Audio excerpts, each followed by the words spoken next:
سجدہ صرف خدا کو کیا جاتا ہے، پھر اللہ تعالیٰ نے فرشتوں سے کیوں کہا کہ آدم کو سجدہ کرو؟ سجدہ جو ہے ایک علامت ہوتی تھی تعظیم کی. جیسے اب بھی آپ کے اندر فطری طور پر یہ ہے کہ آپ کسی بڑے سے ملتے ہیں تو کچھ جھک جاتے ہیں، تھوڑا سا جھکتے ہیں. یہ طبیعت کا جھکاؤ جو ہے یہ در حقیقت تعظیم کے طور پر ہوتا ہے.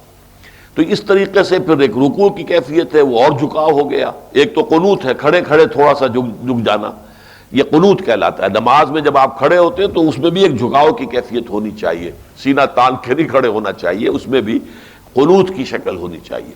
پھر رکوع ہے، پھر سجدہ ہے. یہ سجدہ حرام نہیں تھا، یہ آ کر حرام ہوا ہے شریعت محمدی میں صلی اللہ علیہ وسلم، ورنہ سجدہ تعظیمی جائز تھا. اور کسی کی تعظیم کرنے کے لیے اس کے سامنے جھک جانا، یہاں تک کہ سجدہ کر دینا بھی یہ حرام نہیں تھا.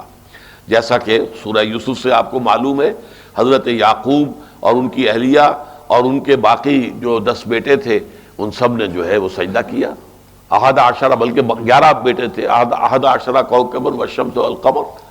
پہلے خواب میں دیکھا تھا کہ مجھے سجدہ کر رہے ہیں، پھر باقاعدہ وہ ہوا معاملہ جب یہ سب لوگ منتقل ہو کر مصر میں آ گئے ہیں اور حضرت یوسف نے اپنے والدین کو جو ہے بلا لیا، اپنے تخت کے ساتھ بٹھایا، پھر سب کے سب سجدے میں گر گئے. لیکن شریعت محمدی میں آ کر اس کو حرام مطلق کر دیا گیا ہے. کسی حال میں بھی، کسی صورت میں بھی اللہ کے سوا کسی پر سجدہ نہیں ہے، کسی کے لیے سجدہ نہیں ہے.